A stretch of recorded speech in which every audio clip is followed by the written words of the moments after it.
அப்ப எங்களால பாருங்க, எங்களால நாங்க ஒரு பெரிய ஒரு விஷயத்தை மனப்பலம் குறைஞ்சி ஆசைப்படுறோம், எங்க சக்திக்கு மீறி அது கிடைக்காத பட்சத்துல பாருங்க இன்னும் எங்களுக்கு கோபத்தை உண்டாக்கி பாவம் செய்யறதுக்கு காரணம் ஆறு நாங்க.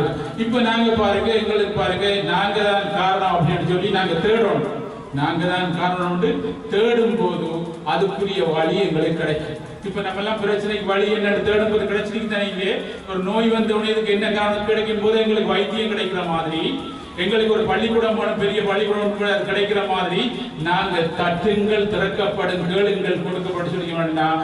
நாங்க கேட்டு எங்களை கேட்கிற அளவுக்கு நாங்க விடாம பாருங்க, நாங்க இதுக்கு வழி இல்லையான்னு கேட்கும் போது கடவுளே பாருங்க மாணிக்க வாசன் குருவார் இல்லாட்டி ஒரு தகுந்த குரு அனுப்புறதுக்கு ஒரு ஆள் அனுப்பி வச்சு தீப்பார் என்ற அதுக்குரிய விடை இந்த பூமியில இருக்கு. எல்லாத்துக்கும் கூட இந்த பூமி கொடுத்துருக்காரு. ஆனால் பாருங்க கேட்க முடியாது. இதே மாதிரி பாருங்க ஒரு காரியாலயத்துக்கு நாங்க போறோம் பாருங்க, அந்த காரியாலயத்துல பாருங்க நாங்க சரியா கடமை ஆற்றினால்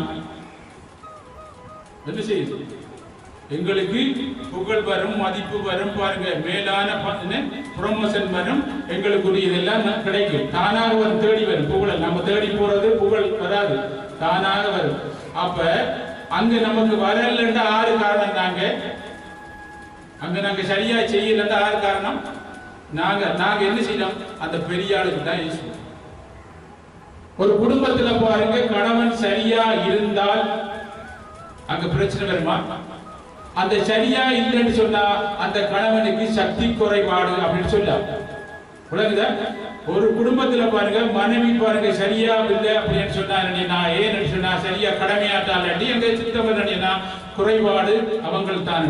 அப்ப நாங்க ஒவ்வொரு ஆளும் பாருங்க ஒவ்வொரு காரியங்கள் செய்யுது. ஒரு படிப்புல ஒரு பிள்ளை பாருங்க சரியா இல்லை அப்படின்னு சொன்னா என்ன செய்யும், அவர் ஃபெயில் பண்றோம். அதுக்கு பாருங்க வேற ஒரு நாம எதை சொல்றோம், அவர் சரியில்லை, இவர் சரியில்லை, டியூஷன் சரியில்லை அப்படின்னு சொல்றோம். அது இல்லை, நாங்க தான் காரணம்.